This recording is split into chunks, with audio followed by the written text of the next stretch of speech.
রহমতুল্লাহি ওয়া বারাকাতুহু। জাগরণ নিউজ ভিডিওর পক্ষ থেকে সকলকে স্বাগতম।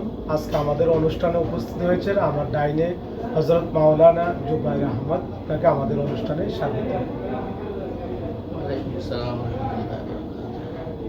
আমার বামে অনুষ্ঠানে উপস্থিত হয়েছেন সন্দুর হোটেল অ্যান্ড রেস্টুরেন্টের পরিচালক হাজী ইকবাল আহমেদ।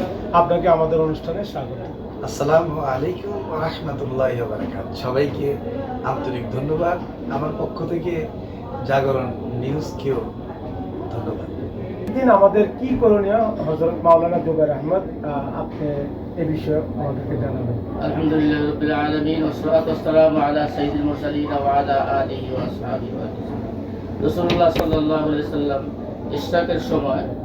ইশরাকের সময় আসে ফজরের নামাজের পরে, অর্থাৎ সূর্য উদয়ের 30 মিনিট বা 20 মিনিট পরে। রাসূলুল্লাহ সাল্লাল্লাহু আলাইহি সাল্লাম যথারীতি ওযু গোসল করে পাক পবিত্র হয়ে সুগন্ধি মেখে রাসূলুল্লাহ সাল্লাল্লাহু আলাইহি সাল্লাম ঈদগাহ মাঠে যেতেন। তাকবীরে তাশরিক করতে করতে যেতেন, আল্লাহু আকবার আল্লাহু আকবার লা ইলাহা ইল্লাল্লাহ আল্লাহু আকবার আল্লাহু লিল্লাহিল হামদ, এটা করতে করতে যেতেন। আর অন্য পথ দিয়ে তিনি ঘরে ফিরতেন এবং বয়স্ক বালক ছোট বড় সবাইকে সালাম তিনি দিতেন। জনাব, আপনি হযরত মাওলানার কাছে আপনার প্রশ্ন আছে? ছোট্ট একটা প্রশ্ন ছিল, এই যে আমাদের দেশে কিছু কতিপয় পীর এবং কিছু কতিপয় আশেকের রাসূল আছে, ওনারা সৌদি আরবের সাথে তাল মিলিয়ে আমাদের যে ঈদ করে ফেলে, কোরবানি আসলে কোরবানি দিয়ে ফেলে। আমরা বিগত দিনে দেখলাম যে সৌদি আরবের সাথে তাল মিলাতে গিয়ে 2 দিন আগে ঈদ করে ফেলছে সৌদি আরবে। এই ব্যাপারে আপনার কাছে একটু জানার ইচ্ছা ছিল, আপনি যদি বলতেন।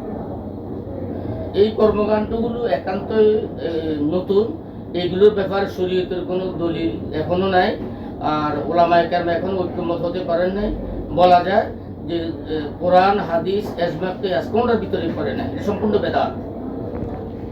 প্রিয় দর্শক, এতক্ষণ পর্যন্ত আমরা ঈদের দিন কি করণীয় এ বিষয়ে আলোচনা করেছেন এবং কি সৌদি আরবের চাঁদ দেখে বাংলাদেশে ঈদ করার বিষয় হযরত মাওলানা জুবাইর আহমদ আলোচনা করেছেন। আমরা যারা দূর এবং কি দেশের থেকে বাইরে থেকে যারা এই আলোচনা শুনবো, অবশ্যই আপনারা এই আলোচনা শুনে অবশ্যই আমল করার চেষ্টা করবেন, আমরা আমল করব।